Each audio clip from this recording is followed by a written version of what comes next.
Hey guys, welcome back to another wonderful episode of FPL Friday. After a very, very long international break, we are on to game week 9 finally. I don't know how you guys feel, but I know I have been itching to get at my teams. I have finally made some moves, so hopefully that'll be beneficial for us. And obviously the huge Mo Salah news, we'll be able to go over that, see if we can get you some differentials. But without any further ado, let's get into game week 9. I know you guys have waited. I've waited, seems like months, but in reality it was just 2 weeks.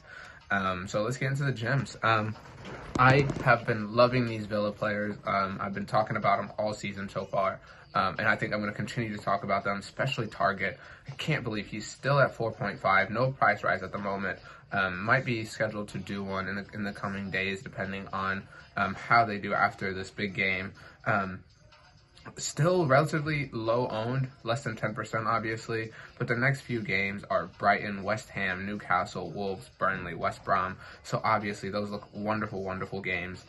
Moving on to the midfield, Barnes looks amazing at 6.9 and 3.9% owned. I think with Vardy there to play with him almost as a second striker together, they look amazing. One to look forward to and keep an eye on, obviously Raheem Sterling. I wouldn't get him in for this Tottenham game just to see how they play.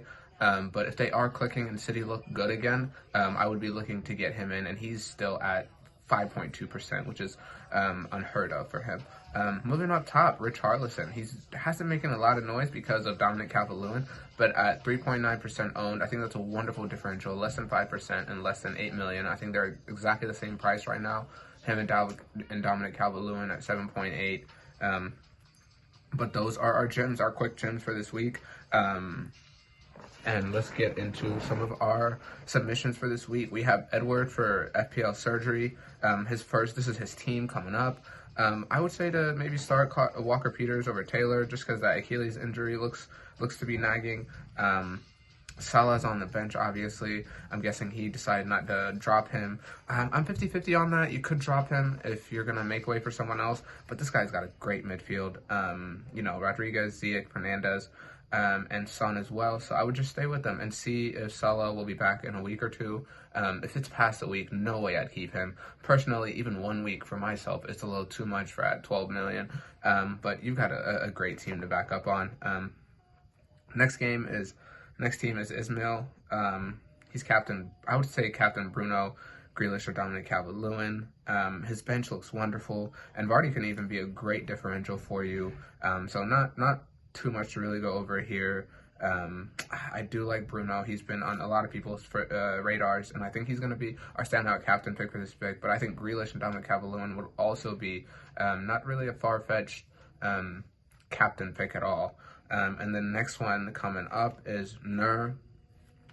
First things first, I would definitely get Diaz out for Rodriguez. I would captain, again, Bruno, Rodriguez, or even Dominic Calvert-Lewin or Vardy again over Bamford. Not that I don't believe in Bamford. I think he should score maybe a goal or two against that Arsenal defense, especially after last week's dismantling at Villa, or 2 weeks ago. But I don't think he has the ceiling that Bruno does, or Rodriguez, or even Vardy or Calvert-Lewin, because the penalties, the strikers, the opportunities, the shots on goal, the touches, all of that.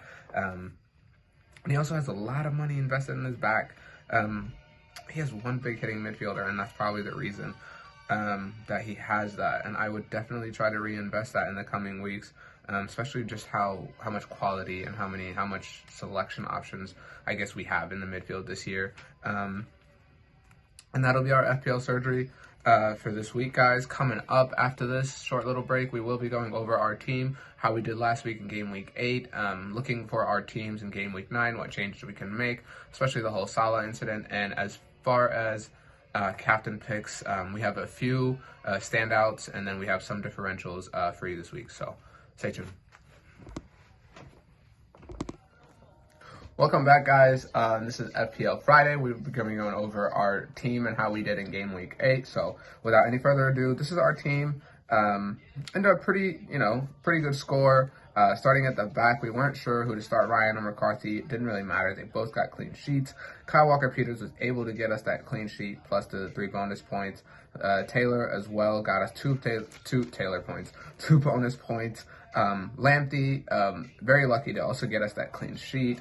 Mo Salah, we didn't captain him. Ended up, returning. Grealish returned. Mane could have had more, honestly. And I was very upset. That was the one, even more than Son not really returning. I was more upset that Mane missed a few really good chances. And, he could have really shot me up into the 80s and 90s if he had converted.